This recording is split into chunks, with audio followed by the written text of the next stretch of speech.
At T-Mobile, our critical mission is providing unparalleled 5G coverage for when connectivity is mission critical. Introducing T-Priority, America's best 5G network experience for first responders, even in times of congestion. More capacity, faster speeds, better coverage. T-Priority from T-Mobile, built for tomorrow's emergencies, ready today. Discover more at t-priority.com. For qualifying organizations on eligible rate plans, coverage not available in some areas and may be impacted by emergencies. Every Pokemon Episode Ever podcast is now on YouTube. Go on YouTube and search Every Pokemon Episode Ever podcast and click that subscribe button to never miss an episode.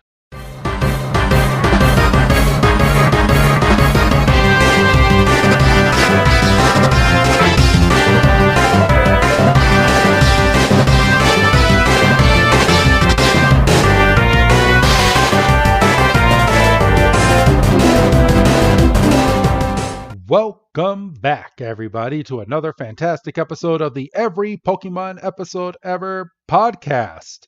Today, we are dealing with episode 677. And I am Wrestling Chris G, and on the other line with me is the man with holes in his clothes. It's good old Dougie Fresh. Dougie, my man, how you doing? Man. I don't even. Fine, I suppose. You're like you had so many different things that you could have said, but you said holes in your clothes. At least I know you actually watched the episode.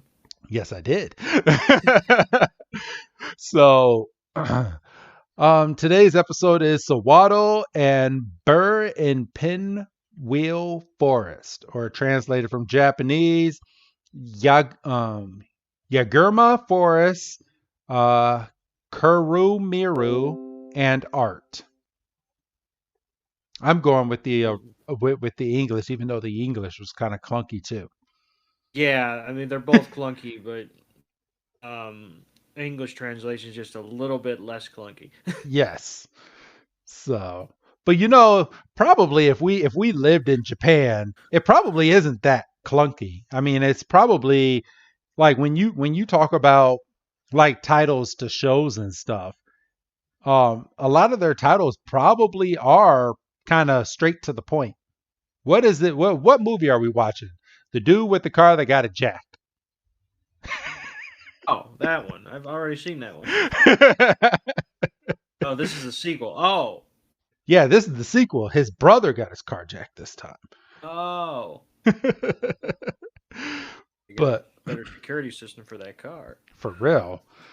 So, how you doing, man? It's been about a week since we've sat down and hit the good old record button. How you doing, man? Frustrated.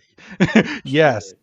We are recording this on February 12th, everybody, and at the moment here in I'm sorry. February 17th, everybody. And we are currently in the midst of another mini. I'll call this one a mini because the one we had 2 weeks ago was a real snowstorm.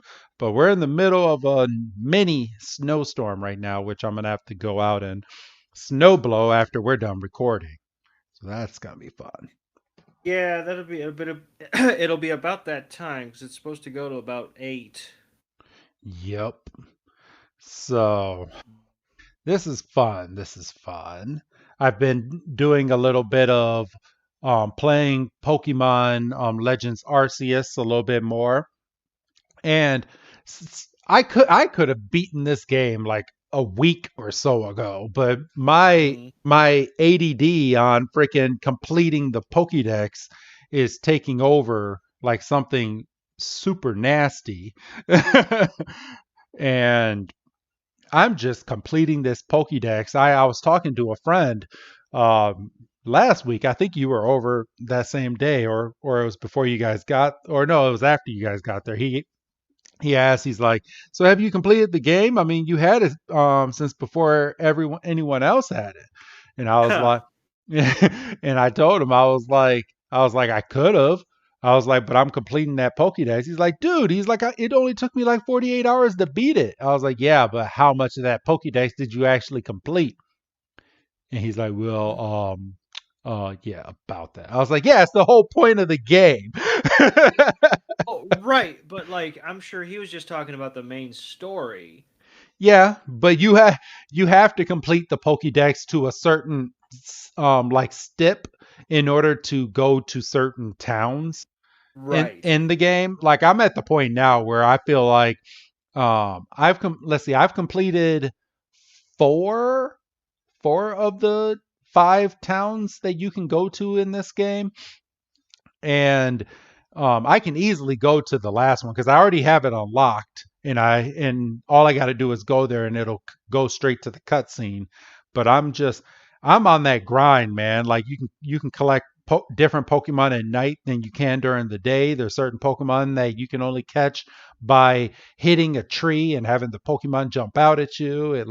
Right. I've just been grinding, and they added a whole new freaking. This made me mad. I had to go to YouTube for this, but not only do you have to complete the regular Pokédex in this game, but you have to complete the unknown Pokédex in this game as well. Oh no! And the unknown are not out in the wild where like they're just roaming around. They're legit hidden. So So it's not like the original games where you could go into the cave and it was just a matter of sitting there until you got all 26 unique unknowns. Yeah. Well, they have 28 in this one now. Son of a bitch. I know. And so in this game, you'll walk to the side of a house, and if the house had like any writing on it, the unknown will kind of blend in with it. Or you'll be walking along the water, and in the leaves and stuff you'll see like a little weird figure, and there's an unknown right there. Like they blended it. There's unknown that's on the sides of mountains, and I found legit probably 3 after searching for like 2 hours, and I was like, man, fuck this. I was like, I'm sure somebody found these damn unknowns on YouTube. So I went straight on, and our fellow friend that was on the show, Blaine's, had a full walkthrough on YouTube in regards to finding these. So I was like, thank you, Blaine's, for breaking this down. And it literally took me like I still don't have them all because I haven't went to the 5th and final city, but I have all of the unknowns that I can legit get in the game as of right now. So yay. But I wouldn't consider that cheating. That's just using resources. Exactly. Like I don't think like I legit was looking around. Like the first unknown I found in the game, like by myself, I found out of complete luck. And Right. I was not battling. I was sneaking up behind this beaver Pokemon, and he was right next to his dam, and I threw the ball and it went over the beaver. And then all of a sudden it went pshh. I was like, the fuck was that? And then it was like, you caught an unknown. I was like, what? So one I got out of complete luck, and I just happened to find one more, but all the rest of the ones that I found so far was just strictly off of Blaine's video. And if you haven't heard Blaine's has been on our show. I'm actually thinking about inviting him back. That'll be fun. It's just the time difference. Right. But yeah, he was on one of our, I believe it was the Farfetched episode, everybody. So Yes. if you want to go and listen to Blaine's on our show, go back and listen to the Farfetched episode, because it was a nice time having him on the show. So, but yeah, Doug, yeah. All right. But anything else that you may want to add, Doug, before we get into our dates? No, I don't think so. Oh, actually, you know what? Because you brought it up before. How did you enjoy the Super Bowl? Because we are past the Super Bowl. it was good. It was a good game. It was a good game. Came down to that last drive there. Um, Halftime show was awesome. Did you see all the 50 Cent memes that came out after that? Somebody had no chill. I think it was Dick Butkus, a former Chicago Bears legend, screen grabbed a shot of Fitty when he first drops down, like before he flips over and stands up. Like, so when you first saw him hanging, you could see he's kind of like red in the face and stuff. They're like, man, inflation really hit him hard because he's a little swollen. Like, that's too cold for somebody who just joined Twitter like last week. Oh. But apparently it wasn't like, I mean, it was still impressive for him to be hanging up as much as he was, but he was just kind of. He put himself up there. Did you see the clips that came out afterwards? Like as Dr. Dre was performing, people didn't realize it was him, but like right below him, there's a shot of him on TV grabbing the bar and like bench pressing himself up and then getting his legs over that bar to do his piece. Yeah, and people were like, "Oh, so you mean to tell me he wasn't hanging there the whole time?" No, he'd be dead. No, I mean the man when he dropped down, I thought he was doing a voiceover, and everyone at the party was just like, they're like, "Nah, he's just out of breath. He'll never do that shit again." I mean, that was you ain't gonna find me upside down. So that was good. What about Eminem? Eminem was awesome. I was glad he was towards the end. I thought Kendrick was good. Kendrick was really good. I basically didn't have a problem with any of them. Like I say, the bar for Super Bowl halftime shows was so low after Bruno Mars's little fever dream last year. So it's like as long as nobody comes out and falls on their face. Didn't quite get the same buzz out of commercials that I usually do. I mean, there was a few decent ones, but there wasn't like, oh man, I'm sharing this around, I'm showing it to everybody. Yeah, I kind of felt the same way when it came down to the commercials. I was like, these commercials are kind of dry. I mean, the one that kind of sticks out in my head was the Lord of the Rings announcement, which I'm nerd. Yeah. Hey, we are nerds. We're doing a Pokemon podcast for God's sakes. But yeah, I hyped out to that. The numerous freaking Bel Air commercials that were highlighted all over the Super Bowl, and I watched the first 3 episodes of that Bel Air, by the way. I was gonna ask if you've watched that because I mean I have no interest in it, but like, oh dude, I had no interest in it until like I turned it on with the intention that I would be turning it off in like 15 minutes into the episode, but dude, that show grabs you. Like, I got no time for any more shows. I've got too many shows on my plate. You should really watch Bell, because Carlton will make you want to punch his ass in the face. Oh my god. And it's mature. It's a mature show. Like, they say fuck shit. Like, there's no, like, nothing's off the table on the show. And each episode is an hour long. I don't need that in my life. Are you like? Do you mean legitimately an hour, or you mean like 45 minutes?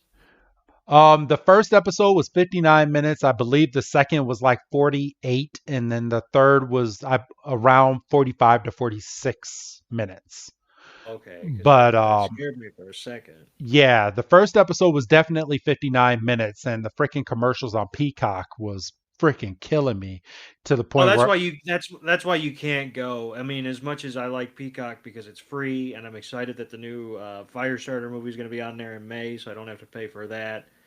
And you got to go somewhere else. Yeah, and trust me, it was definitely 100% breaking up the flow of the show. Like, you'll be in the middle of some intense scene, like, and I'm not spoiling anything because it's in the damn commercial, but like the scene where Will's getting arrested in the show, and you go straight from that to a State Farm commercial. I was like, oh, come on. Yeah, you can't be doing that. And the way Peacock trolls you, because they put the remaining time of the commercial like in the like corner. And like, you gotta see her for 20 more seconds. Oh, fuck. But yeah, but everybody, I know you're not here to listen to us talk about Bel Air. That's a whole nother show, and apparently they have a whole podcast that they kept advertising in the commercials. That's a weekly Bel Air podcast.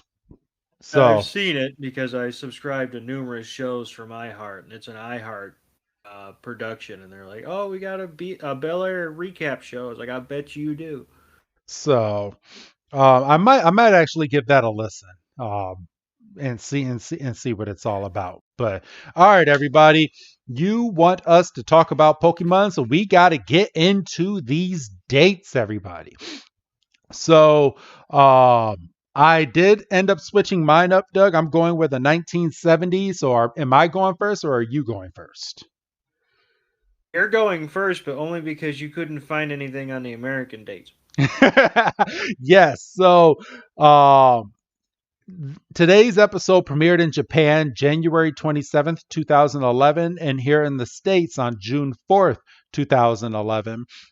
And I'm going with the Japanese date, and Doug will be going with the American date because, as he just called me out, I couldn't find shit on the American date. So January 27th in 1970, a nice little fun fact for everybody. Apparently, the TV and movie rating system was a lot different back in 1970, where they only had 3.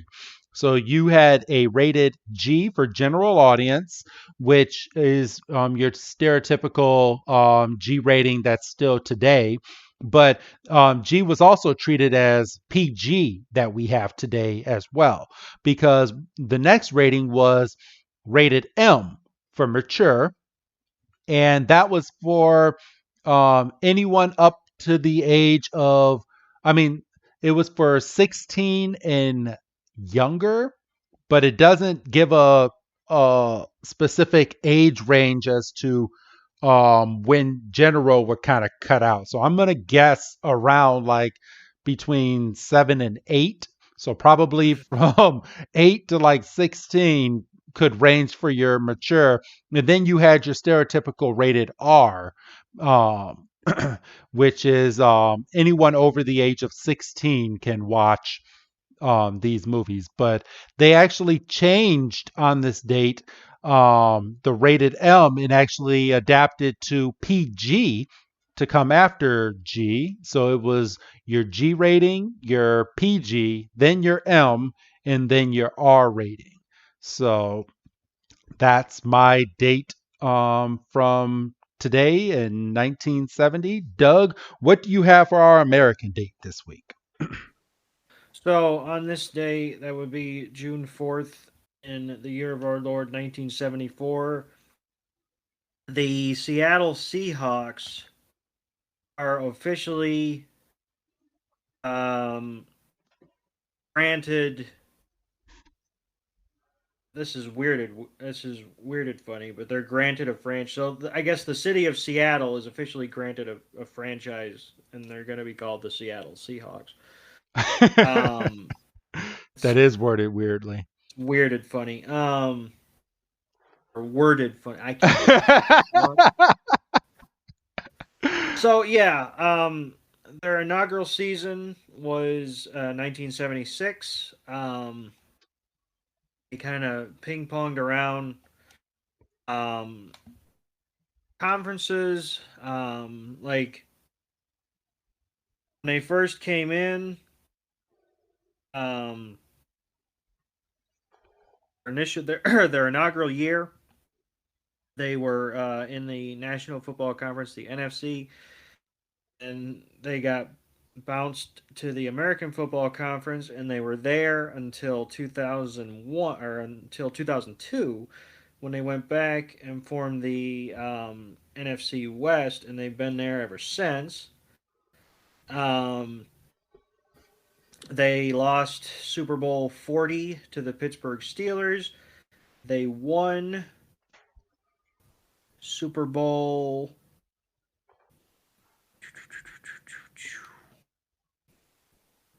I hate Roman numerals. They won the Super Bowl in 2013. I'm not even gonna fuck with it. They absolutely smashed the Denver Broncos. That's the Super Bowl where I think the first offensive snap went over Peyton Manning's head for a safety. It was downhill ever since for the Broncos. But I would argue that they're more not well known, because obviously you win a Super Bowl, you're going to remember that. Yeah. They also defeated by the New England Patriots in the Super Bowl, where they refused to hand the ball off to Marshawn Lynch at the 1 yard line, and they said, "Oh, we're going to throw a pass," and it got intercepted. And that noise you heard was everybody in the Pacific Northwest saying "fuck Malcolm Butler" in unison, or "run the damn ball," one of those two. So we'll just give them a second to get back to their devices. Okay. So yeah, they've had some down years in the last couple, including a strange loss to the Chicago Bears this year, just in a game they shouldn't have lost, because the Bears didn't know what they were doing last year. And of course, you could argue they haven't known what they're doing the last couple of years, but I was about to say, discussion. like, when was the last time they knew what they were doing? 2010, I think. But yeah, so Seattle, decent franchise. Obviously, they're in the same division as the Super Bowl champions. Matter of fact, this year they were the only team in their division to not make the playoffs. Oh. So nowhere to go but up for the Seattle Seahawks. I mean, I guess they could be worse, but what the hell. So, yeah. All right. Well, thank you, Doug. Thank you for that. And are you ready to jump into this week's episode? I definitely am. Sorry about a lot of our preamble. Hopefully, we'll still get through this episode fairly quick, because this week's episode is a filler episode. Everybody, They both are. Let's don't lie to the people. Yes, both are. They both. Yeah, are. don't come back here expecting excitement for 21 minutes next week, because it ain't gonna happen. Hey, it's an okay episode. It's an episode. But all right. So this week, everybody, we start this week's episode with our heroes on the top of a cliff, and they are looking into Pinwheel Forest. Yeah, we are told by Silent that Pinwheel Forest is a forest where if you walk all the way through and follow the trail, you will be in and out of this forest in no time. But if you venture off into this forest, then you're most likely going to get lost. So this being a kids show, I mean, they're going to follow the trail properly, aren't they, Doug? Oh yeah, in and out. 10-minute episode tops. So they look out into, and Iris looks over and she's like, "Oh, we'll be through this forest in no time because I am a forest expert," or so she says. So she says, but damned if she's not confident about it. I know. I mean, so many jokes to call her a kid, but she doesn't get called a kid in this episode. I'm waiting for Ash to finally get fed up and just be saving that kid moment for like the biggest time that he can embarrass her. Like I mean, come on. I mean, he's done it to Misty. Do it to her. Do it to Iris. forest. Just get that one good kid line in and call her a kid out of nowhere. Just do it, Ash. I would argue that he's being restrained because he probably should have done it like the third episode maybe. Yeah, possibly. But yeah, we go from that, and everybody agrees that they're gonna go into the forest. But at this moment, this is when we get the title sequence because they're like, "Yeah, let's go into the forest." Blah blah blah. And Doug, you want to take it from here after the good old title sequence? So yeah, we get the title sequence, and then the narrator comes in and says, "Well, they're on their way to the Castelia City Gym.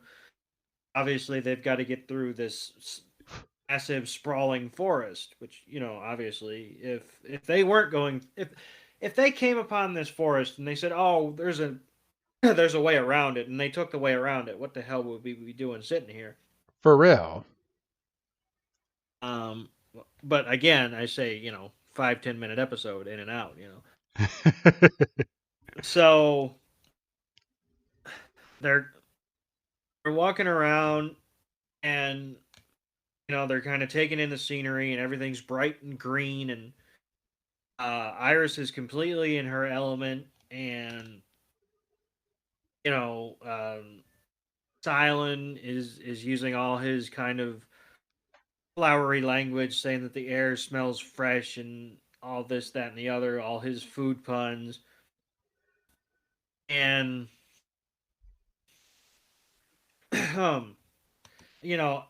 Silent just kind of absentmindedly says, well, with this forest being as big as it is, there must be, so many different types of Pokemon just kind of living here. And Ash is like a dog with a bone and hears Pokemon and he's like, I hope we see a bunch of them, it's episodes like this he remembers he's a Pokemon trainer. It's like, oh, I should probably catch a couple of these once in a while instead of just looking at them. For real.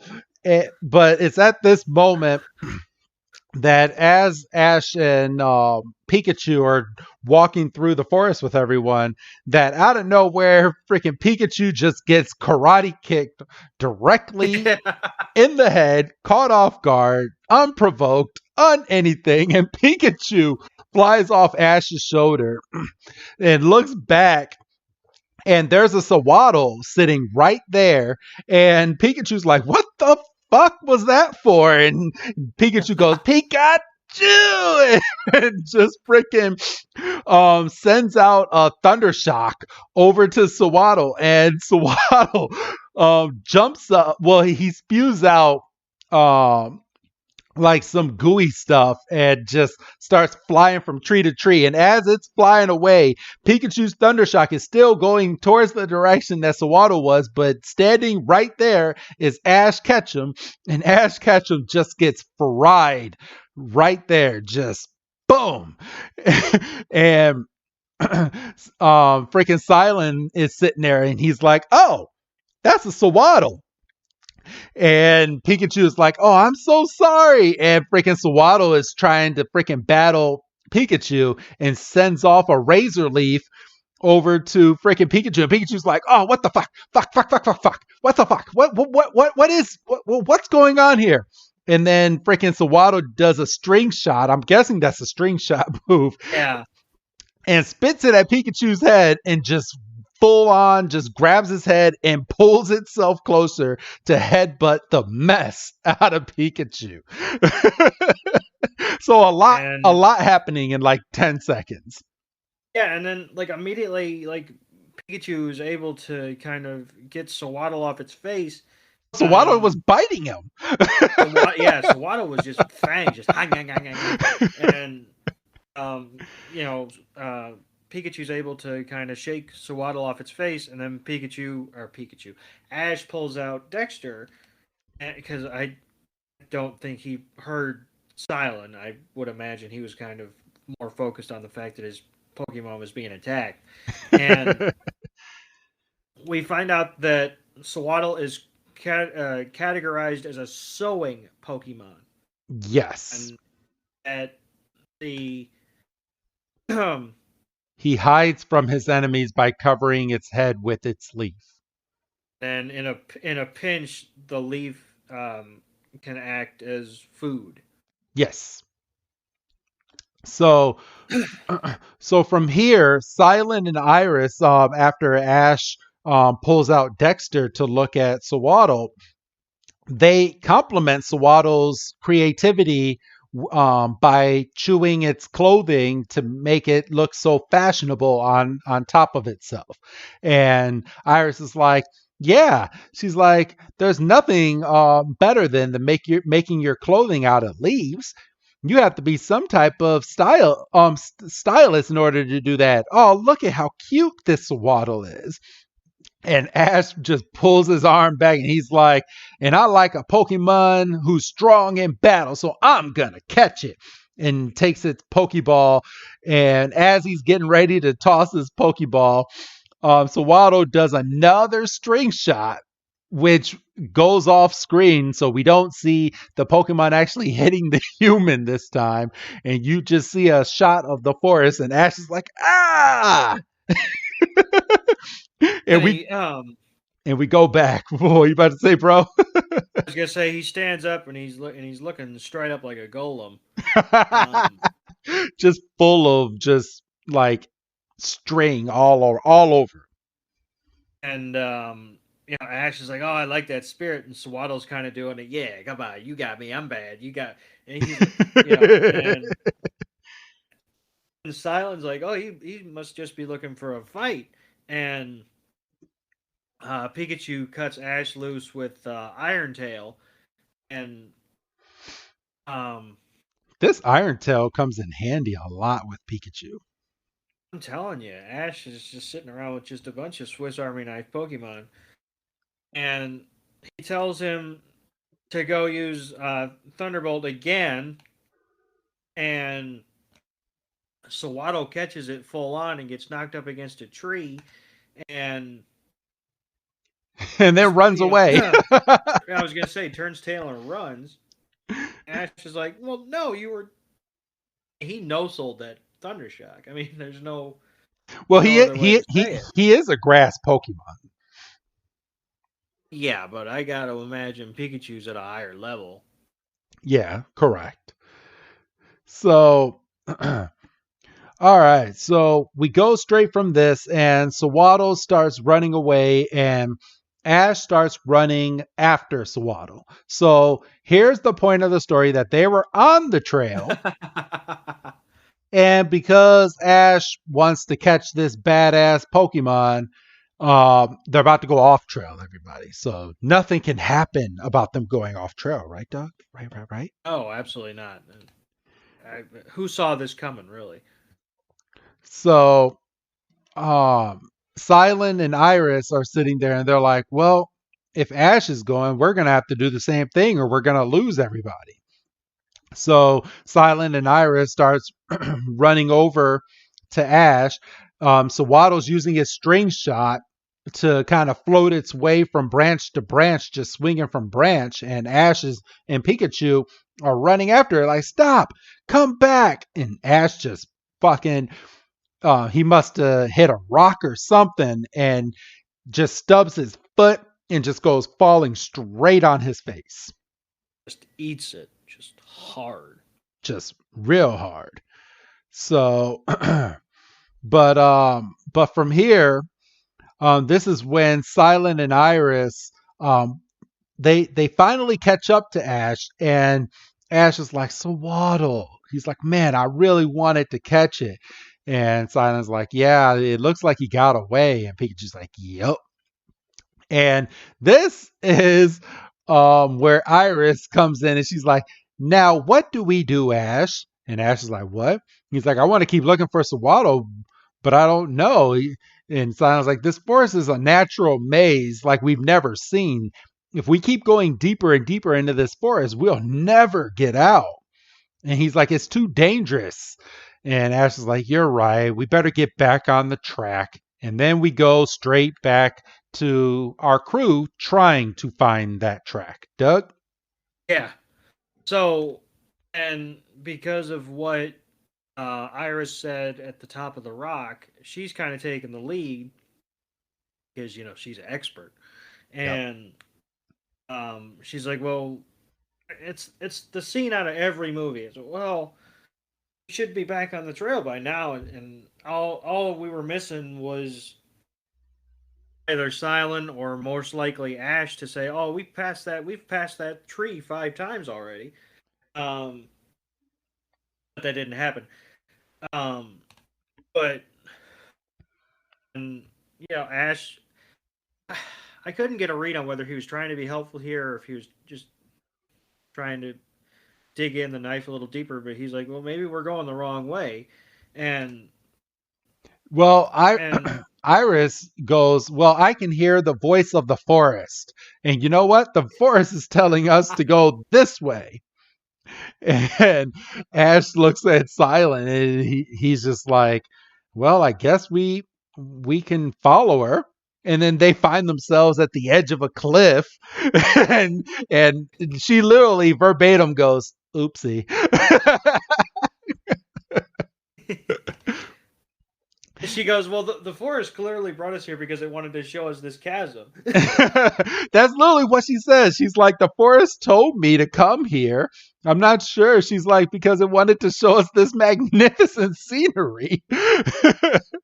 And Silent's like, it looks like what they say about the forest is true. If we go off path for 1 second and now we're lost. And Iris' big solution is, well, higher ground. That way we can see everything, which in and of itself isn't a bad point. Is they had a higher vantage point of the forest when they were on the rock overlooking everything before the start of the episode. Yes. And she points in the direction of some taller trees, basically back the way they came. And you climb all the damn trees you want. I'll be lookout on the ground. For real. We find our heroes back in the forest, and they are doing what we just said, Doug, and they're climbing trees, and they're like, all right, well, maybe we can climb a little further and get to the right spot. And my video just froze, so I'm gonna have you take over this part real quick while I get my video back on, Doug. So Iris basically takes off, and she's got no problems with it. She's just because the first time we saw her, she was in a tree, right? Yes. So she takes off. She's got no problems with it. She's like a champ. And Ash, out of a little bit of competitiveness and probably out of wanting to help, but I would chalk it up more to competitiveness, he takes off running after her, and Silent's like, do you see that I'm in a bow tie? I ain't climbing no damn tree. Ash goes running up, and we don't see anything for a couple seconds. All of a sudden, he comes sliding back down. Obviously, he doesn't have the right shoes on.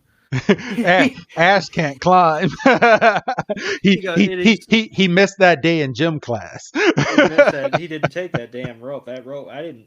Did you ever do the rope? I never did the rope. I did. Yes, I did. I did. Well, all through elementary school. I would say once I got to junior high and high school, I never did the rope again. But definitely from 1st to 6th grade, I did the rope. I feel like I would get rope burn. I wouldn't have the over-under technique, so on the way down... Oh, I never made it to the top. I don't want to... come on now. Hell no. I never made it to the top. I think there was probably only like 1 or 2 kids that actually made it to the top of the rope to ring that bell that was all the way up there. But nope, not me. Not this boy. I probably grabbed the rope and made it halfway up just like that. But after that, I had no upper body strength at all to get to the top. Yeah. But all right, Doug. But as you were saying, as they finally start climbing up, they see this big ball. Yeah, and they're just, and so they're up there, and they poke their heads out of these, and I'm just looking at like, you see how high you are, and um, but yeah, then they see like a cocoon, and they're kind of stunned. I mean, I'm not going to say scared, but they're like, oh, what is that? And yeah, Silent's doing what I'd be doing. He's the lookout. He's shouting up, "Hey, y'all, all right up there?" And as soon as he says that, comes crashing out this mysterious man. I'm going to call him a mysterious man. Comes crashing out of that ball. That would have creeped the mess out of me. I'm sorry. Like, why? Falling out the tree. I would have fallen. Like, why the fuck are you curled up in a little ball and falling out on us? Like, no. that ain't happening, bro. And he looks at them like they're weird, and he goes, "Shh, you don't want to scare the the bug Pokemon." Well, no, he said, you don't want to scare the forest, is what he's saying. Fuck you! I need new pants. And Ash and Iris are like, huh? And they finally make their way down, and this guy ends up saying, he's like, I surround myself by nature, everyone. And he's like, it's the only way you can understand the forest. And the forest is in my pure heart. That's what it is. And he's kind of speaking in riddles. And you would think, out of all people, Silent would know who this guy is because he's a gym leader. Spoiler alert, everyone. Yes. But he doesn't know who this guy is. And Silent's like, really? He's like, your pure heart? And this guy is like, he's like, I draw, I design pictures, clothes. Honestly, I'm a super talented artist. And then he looks down, he's like, a true genius who's stuck in a slump. And Ash is like, so even geniuses go through slumps? And Silent's like, Ash, shut the fuck up. He's like, shush. And this guy is like, he's like, of course. He's like, so I figured I might get some real inspiration out here by living with forest Pokemon. And if I lived amongst the forest Pokemon, I would get my inspiration back. Doug?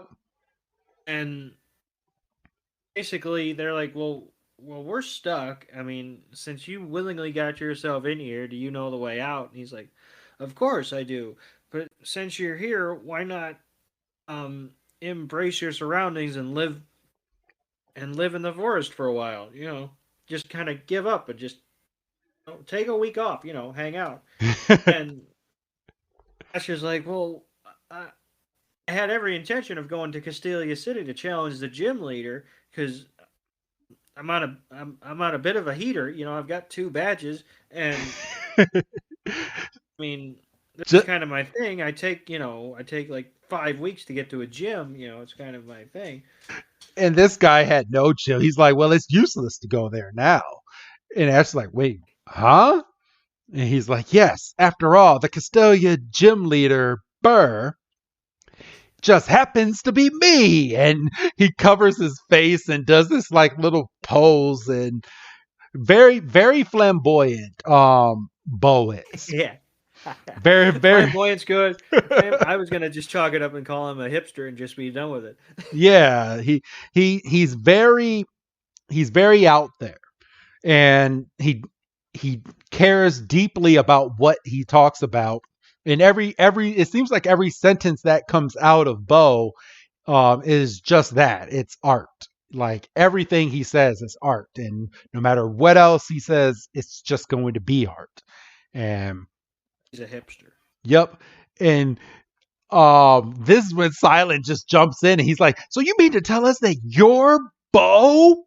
He's like the world famous bug type Pokemon trainer, which again, you are a gym leader. If you know that he's world famous, shouldn't you know him by face? Come on. Yeah. I mean, look, I'm not as naive to say that there should be like a gym leader convention every year or something. But shouldn't you all at least be on a text chain or something? I mean, not even just that, but wouldn't don't they have like in Pokemon now? Because I mean, I know they have had it at the Pokemon League episodes that we're finishing up reviewing right now, Doug. That um they're given a book, and in the book Yes. is every trainer that's in the Pokemon League, so you can study up on what type of Pokemon they have, what they did, and all of this. Like, shouldn't there be a book of the like gym leaders that's around this area or on this island? Like, wouldn't you Avail of not even just on this island, but just avail. Just, there should be a guidebook available. in the Dexter? Yes. Yeah, not even. Yeah, I mean that's it. In your pocket, literally. If you can Yes, make calls, you can look shit up. for real. So I'm Oh boy. the stuff that we think about, but yes, Burr ends up going into his own little moment here. He's like, I'm not just any bug type trainer. He's like, I'm an artistic trainer. And we get the animation of Iris, Pikachu, Axew, Ash, and Silent just coming up going, oh. And this one Ash is like, he's like, I'm Ash Ketchum. I'm glad to meet you. And this is my Pokemon Pikachu. And Silent's like, I'm Silent. I'm a Pokemon connoisseur. Burr he's like, oh, trainers traveling together and learning and experiencing, and he has this moment where he's like, I of course, and he pulls out a sketch pad and a pencil, and he's about to do so, and fuck, I've lost it. He's like, my inspiration came and went, and here I am. And he's like, and the stuff was safely in the palm of my hands, and it's gone. And Iris is like, pardon me, but I'm still trying to figure out something here. He's like, how do you get this artistic inspiration back? Just by living out here with forest Pokemon. And he's like, I guess it depends on the person, is what Bo ends up saying. And then he goes into a little dialogue. He's like, when you surround yourself by nature, it is in its most primitive form. Your dulled and long forgotten senses come alive. He's like, you realize how beautiful nature is, and you become one with the forest. And to become one with the forest is to see old things as becoming new and fresh again. And Ash is like totally jacked. He's like, yeah, that sounds great. I'm gonna, just got this little kid, and then he's just kicked right in the face again. Just by the Sewaddle. Just Jackie Chan. And this is when we're introduced to Sewaddle again. And Sewaddle's just looking at Ash like, I'm sorry, like Sewaddle will be in some trouble once I caught him. Like, you gonna freaking karate kick me, huh? Twice. I can just see Pikachu in the middle of the night just clicking the little button and having Sewaddle just pop out and just going, I'm going to shock you. And then just returning it back to its Pokeball. Yeah, I owe you at least that much. All right, so Doug, Sewaddle is out of the Pokeball. I mean, not out of the Pokemon, but Sewaddle is back on the scene now. Yeah, and, credit to Iris. She could have easily played dumb and say, is that the same? So no, she was like, immediately, she's like, that's the same Sewaddle from earlier. And this Sewaddle, he's still kind of mean mugging, and he does a Mario jump on Ash's head. As if he's jumping off a mushroom. It lands right on Burr's shoulder. And me watching this the other day for the first time went, oh, shit, he's his Pokemon. And that's actually what Ash ends up asking him. And Burr's like, well, no, I'm just one with nature, and Sewaddle knows Sewaddle knows that it can trust me. It's a bit stubborn, but it's a sweetheart at the end of the day, and it's munching on a leaf. And And Ash is like, wow, living out here in the forest must be a ton of fun. And this is when Burr is like, it's very important for a trainer to get to know a Pokemon before they attempt to catch it. How would you all like to join me? And Ash is like, that sounds great. And everyone's like, yeah, yeah, yeah. And then freaking Silence like, then I say let's set up camp right here then. He's like, and I'll get something started for supper time. And this is when Silence starts preparing a meal. How does he get this big ass table in these little ass backpacks? Like it kills me every single time I see this big ass table. Like it makes no damn sense. Like his backpack is smaller than Ash's, yet he has this big old table in there. Like, come on. It's a collapsible table, you see, and it can fold into like 14 different parts. Apparently.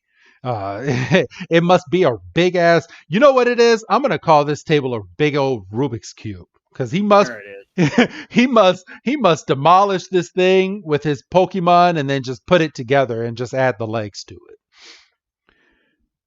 But okay, everybody, back to this filler episode. So this is when Burr is talking about the Sewaddle and talking about how you have, in order to know Sewaddle, you have to get down to Sewaddle's level. And a way that Sewaddle say hi, because they can't just use their fingers to like grab everything. They put their heads together. And when they put their heads together, that is how they say hi. And he's like, that is he says Sewaddles are able to distinguish people and things by using the two sensory knobs on the top of its head. Located on the top of their heads. And he's like, by touching foreheads, you're saying hi. And Pikachu comes over and just puts its forehead up against Sewaddle's and is like, Pika! Even though this thing just karate kicked you, Pikachu. Right. I wouldn't be trying to sit there. You know what? This would have been the perfect episode to have Scraggy in it, because all Scraggy knows how to do is fucking leer and headbutt. Yeah, we don't see Scraggy until next week. Spoiler alert. I know, for real. Not even spoiler alert, just we don't see him until next week. Yeah, he's not even in this week's episode. So, like you said, Pikachu goes over and does it. XU gets in on the action. Iris goes down, does it, and everybody's having a good time. Ash is like, hey, it's my turn. And he gets down to his level and freaking Sewaddle just headbutts the fuck out of him. Like, I don't want to say hi to you. Get out of here. What does he have against Ash? Too much cologne. I don't know. Maybe he has a thing for Iris, and he's like, you're too close to Iris. I want Iris back. But no, because if that was the case, he'd have a problem with Axu as well. Yeah, that's true. But Iris ends up going, she's like, I guess that's what you get for trying to catch it, Ash. Right off the bat, before you actually got to know him. And freaking Burr is like, don't take it personally. He's like, a tackle is sort of like saying hello, which I call bullshit. I chuckled at that line. He's like, well, it's contact.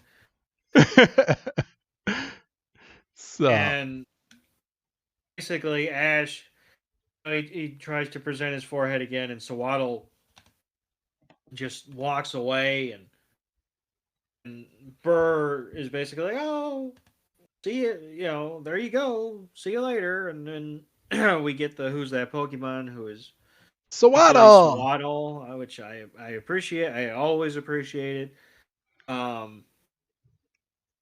Then we come back and we're having. Oh, we're not having supper. Our supper's later. So we're basically following Sewaddle because why not? To find, so we can learn about him, Doug. Ow.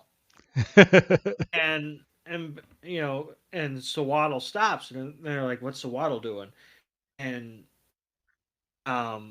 Iris goes, "It looks like he's listening to the forest, like she said earlier." And Burr turns around and goes, "Sounds like it could be true." And she's like, "I got one." And Ash is more practical. He's like, "Well, he stopped because he's hungry and because he's chowing on the leaves." And Iris is so defeated. She's like, "I thought I," and she falls over. And she's so like, Waddle Ash off is like, I what? again, Ash is like, I wonder where it's going this time. and it's just it's walking, it's walking. We're in the middle of the field, and Sewaddle just curls up and just goes to sleep. And Iris is like, "Does that mean we should too?" And Burr's like, "Sure, why not?" So everybody lays down, like just lays down, just never mind, going to fucking the gym or anything, or even heading towards the town. And to me, I'm sorry, but this scene doesn't make it seem like they're in the forest anymore. This makes Oh, it seems like they're out in the wild again. well, they have gotten out of the forest at this point because this is a wide open field, So, and they're laying down, they're looking at the, pardon me, they're looking at the clouds and just being a pack of 5-year-olds. And Sewaddle wakes up and they're like, "All right, it's time to wake up again." And then he goes and starts eating some food. They see a Woobat in the distance, and Woobat, it looks like it's getting ready to attack, and it's using double team. But Sewaddle has it all covered because he's able to use his string shot to find the real Woobat to go into battle with it. or he then there's a legitimate double team because a second Woobat comes out from behind and um, attacks Ash. And so Waddle tries to use Razor Leaf on one of the Woolbats, and Pikachu hits the other one with a Thunder Strike, and they fly off. And Ash at this point should just be used to getting hit with moves. he can't he can't avoid them. No, not at all. But we fast forward to supper. Supper is finally ready. So, Doug, I'm gonna make this funny a little bit, okay? Mm, So so Silent has been cooking up food all day. It seems like right. all day, all night to sit here and make just a little bit of soup and what looks like peanut butter and jelly sandwiches. Hey, but you don't know how bomb that peanut butter and jelly sandwich was. No, I do not. But to really, like, out of all things, like, to sit here and make all day, but then we see Sewaddle is up in a tree and it's it's eating away at its leaf and berries, and then we go into full blown nighttime, and it's hanging from the leaves, looking off at the magnificent view of the moon. And Crucially, it's hanging not far from the rest of them. Like it's up there, but like if Ash wanted to, he could just reach down and just pluck them. yeah, just to be a dick. Yeah, next time don't hit me. and, um, and we see a couple of shooting stars go by, and everybody's like, "How breathtaking to fall asleep under the stars." And Ash, okay, this is kind of dumb of Ash because Sewaddle has basically been hanging out with them all day, Yes. and Sewaddle even came up after Ash got attacked by the Woobat and gave him an apple. So Sewaddle clearly has no desire to run away or separate from the group, at least not now. And Ash goes, "Oh, why don't you hang out, Sewaddle? Like, what the fuck has he been doing all day?" And even Sewaddle's like, "Bitch, I'm just." And he turns his I'm back to still him. hanging here. So, but yeah, so Waddle, and he turns his back to Ash, and Ash is like, "Well, have a good sleep then." And then they all start falling asleep, and Sewaddle starts warming up to Ash and plops himself out of the tree and goes into Ash's sleeping bag so he can cuddle up next to Pikachu and Ash. And this is when Burr, and he's like, that's very unusual thing for Sewaddle to do. He must be really warming up to you. I And wouldn't stand for it. I wouldn't stand for it. Listen, I'm already sharing the sleeping bag with Pikachu. but you're trying to get on the same level with your Pokemon, Doug. There's plenty of room in this Pokeball here if you want it. But so Waddle agrees with Burr that he's warming up to Ash, and then we get a view of the night sky, and then it's now morning again, everybody, and everyone's waking up, and Pikachu is like, Pikachu, what's wrong? And Pikachu is like, Pika, Pika, and they look down out of the tree, and there's a pet rat running with Sewaddle on its back.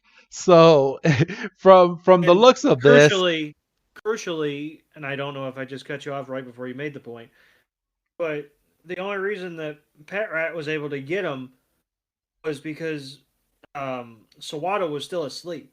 yes. So Sewaddle is 100% asleep at this moment. And Ash is like, I'm going to go save him.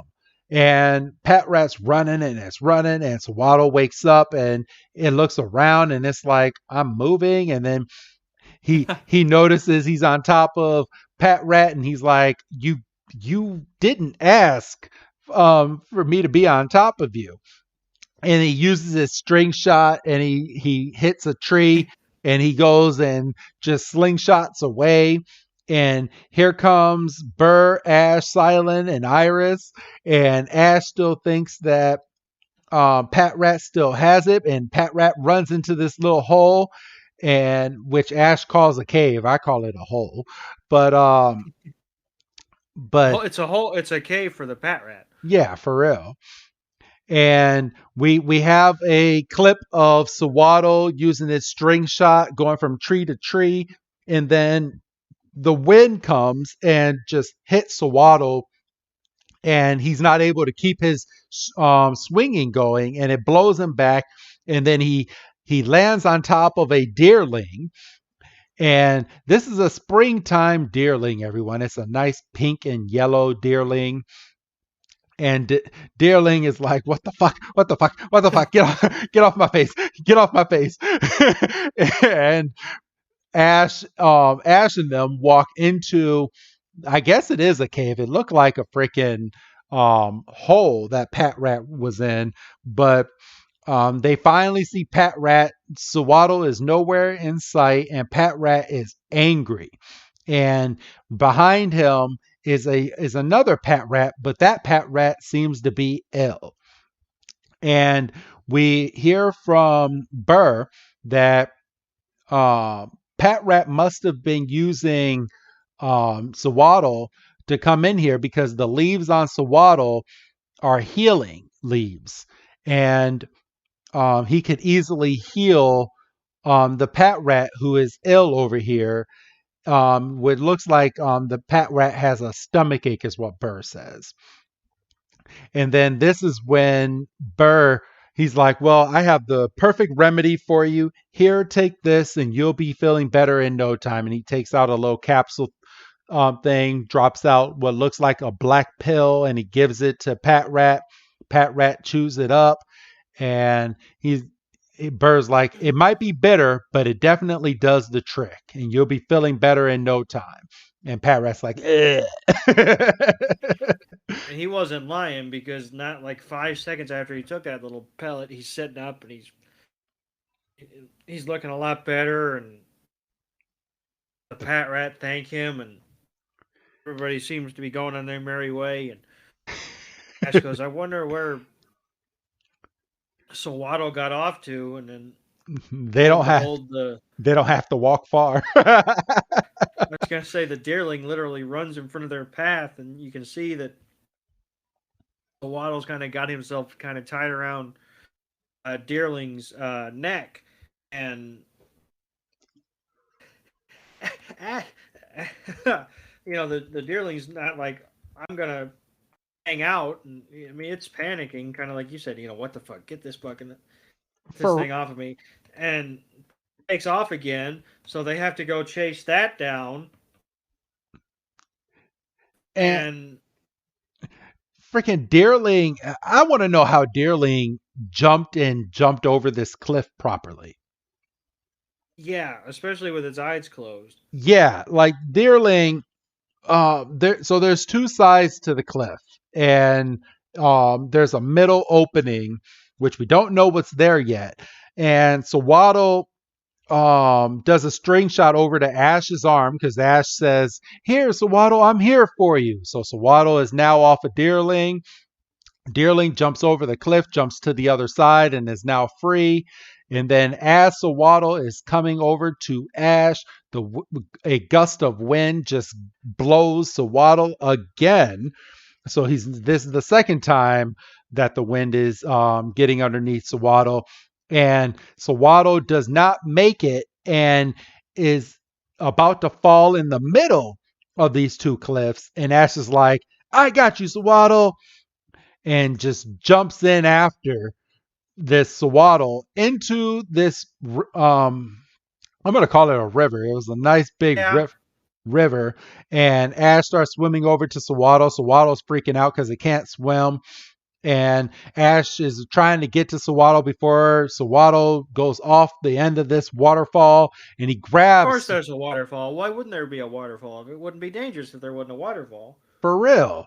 And he grabs Sewaddle, and he literally goes, "Sewaddle, hold on!" And freaking they fall off the side of the waterfall. And Burgh goes, "Levani, use string shot," and he throws a Pokeball out. And Levani, who is we find out the final evolution to Sewaddle, comes out of the Pokeball and does string shot, and its string shot is like 10 times stronger than Sewaddle, and it's holding Ash, who is holding Sewaddle, on the side of this waterfall before they crash to the bottom, Doug. Shenanigans. I mean, look, I'm perfectly. I will perfectly accept that Levani's string shot is stronger because it's twice more evolved. But Ash is a grown. I was going to say a grown human. I mean, he is, but he's only 10. So I guess.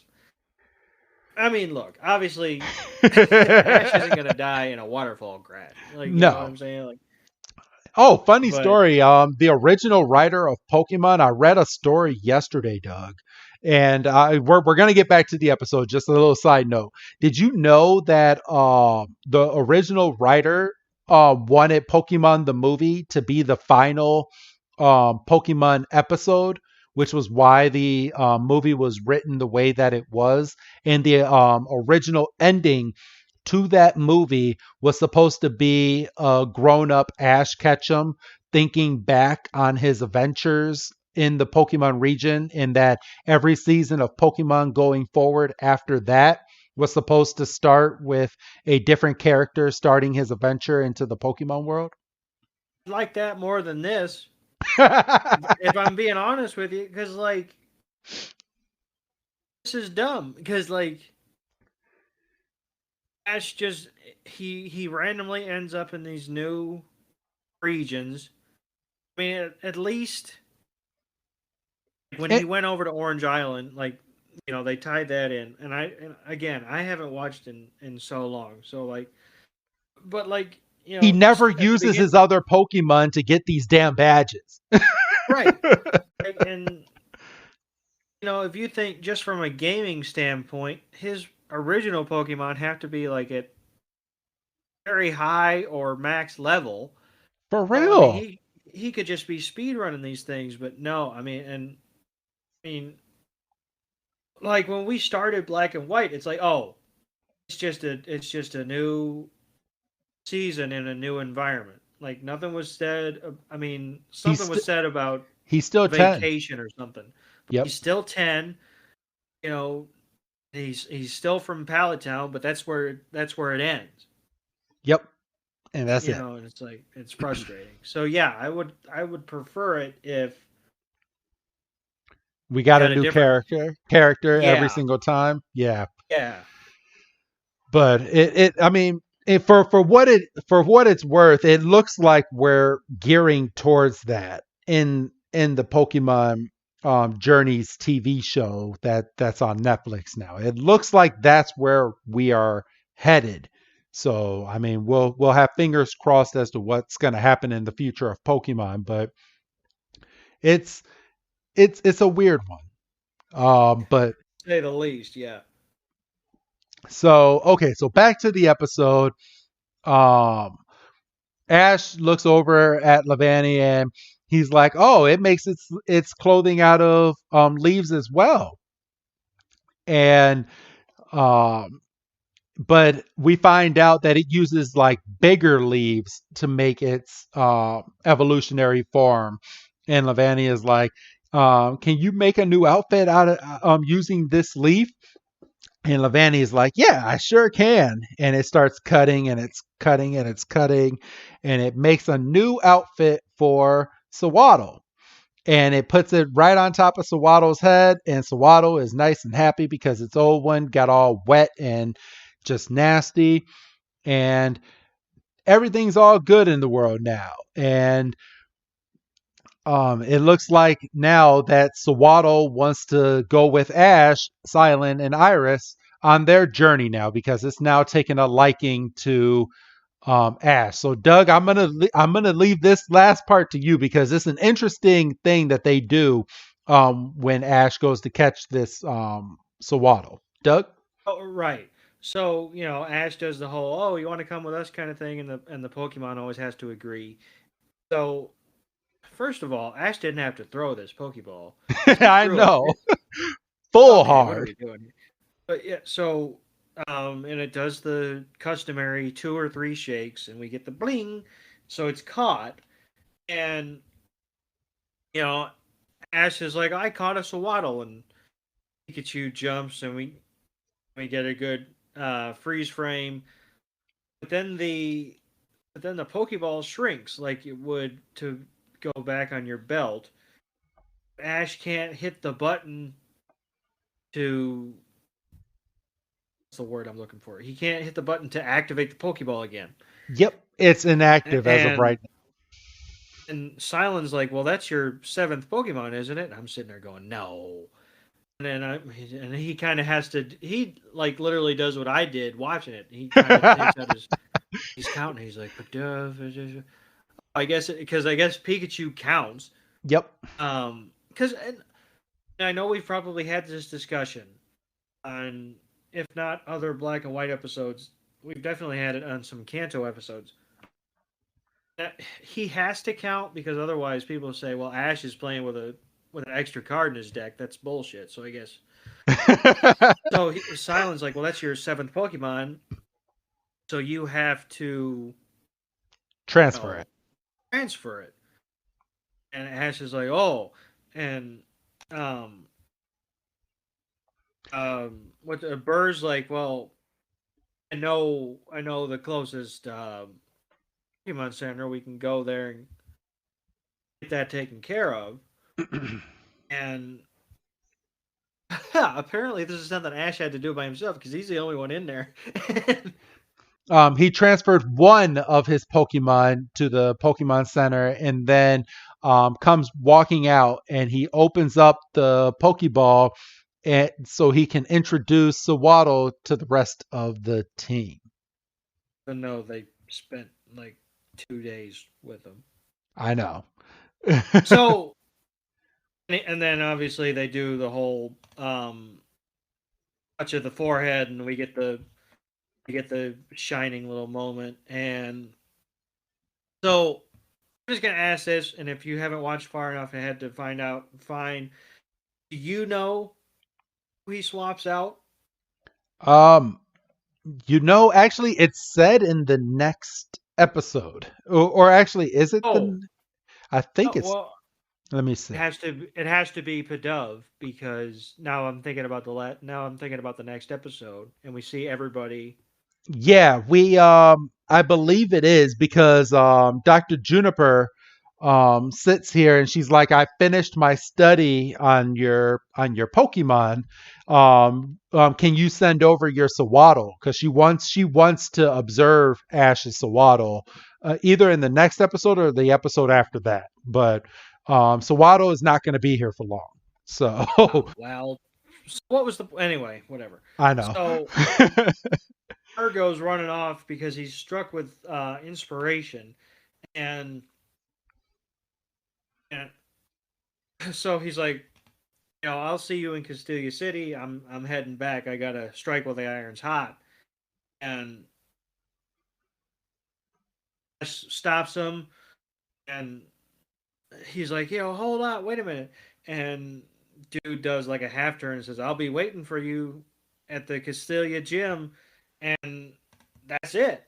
And he, the motherfucker's back's turned, and he's sitting there going, "Bye." And Read the room. that's how we end up leaving this week's episode. And that is the end of this week's episode. Doug, what do you give this side quest episode, this chapter in the story that did nothing for the actual story of Pokemon? This is a 3, if I'm being generous. It probably would be a 2.5, but he did catch a Pokemon. Waddle's cute. Sewaddle's very cute.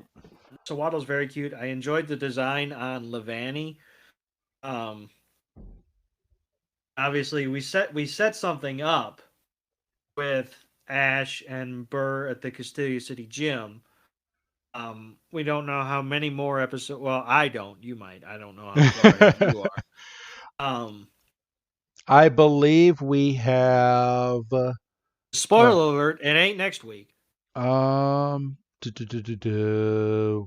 many episodes we got? 1, 2, 3, 4, 5.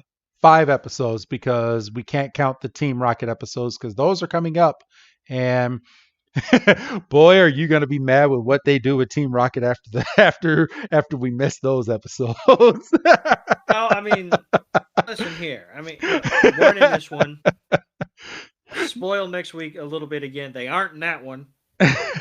So we've legitimately had 2 conflictless episodes.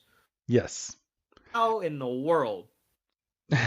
Because they're after they're gone in the episodes that we never get to see, they're back on the Pikachu hunt. Jesus Christ. Yeah. Because when I was watching this episode probably last week before I reviewed it this week, and I had fallen asleep after, I think it was during the Ducklet episode, which is 2 episodes from now, and when I woke up, I believe it was around it was his gym battle on episodes 682, and I was like, oh, so we're back to this, and then we have a nice 2-parter episode coming up as well, which is always appreciate me a 2-parter. Yeah, featuring the electric Pokemon Emolga, but that's in about another month for everyone that's listening on here. So we have a little bit of dancing to do before we get to that episode, but yeah, it's going to be a weird next few weeks. Oh, by the way, I'm in the same boat. I'm going to give the show about 2 stars on this one. But next week was supposed to be another episode called Hikaru: A New Journey, Nibby Jim: The Greatest Danger. But that episode looks like it was just a little special that only aired in Japan, and it wasn't a full-blown episode. So the next black and white episode that you guys are going to get is called a Concierge Revenge, which I'm not going to lie. I'm actually looking forward to doing that episode because that episode was pretty funny. But it was funnier of the two that we watched today. But then we have a Ducklet Trio, The Lost World of the Gothitelle. Gothitelle. I might be butchering that name, but yeah. I'm just rambling now. It's time to open up a Pokemon pack. Doug? I gotta pee, so hurry up. Oh, okay. So, all right, everybody. I am about to open a Sword and Shield Evolving Skies booster pack. Let's go ahead and get this. I do have a white card, which means that I might get something super rare in this pack. Doug, what energy am I about to look at? I'm gonna go off of this week's episode. I'm gonna say grass energy. All right, you're 100% right. We got grass. Oh, let's go. All right, I got a trainer Amora Lady, a trainer Moon and Sun badge, a Pyroar, an Eevee, a Temple, a Cutiefly, an Amplin, a Sableye. Ooh, I got a reverse holo Kyurem. Oh shit, get the fuck out of here. All right, I got it's a basic, but it's a full art Sylveon V card, and it's nice and holographic. So let's fucking go. And let me look at this pack. And it was on the cover of this pack. Oh, nothing can get better than this right now. That's a nice ass card. All right. Good way to end the episode. I'm gonna send you a picture of this card. This is a pretty nice card. But all right, everybody. Outside of that, go ahead and say your goodbye, Doug. Bye, Doug. And this is Wrestling Chris G letting all of you know to be back next week for another episode, everybody. Will it be Kanto? Will it be black and white? You will have to wait and find out. Have a good night, everybody. I'll see you on the flip side.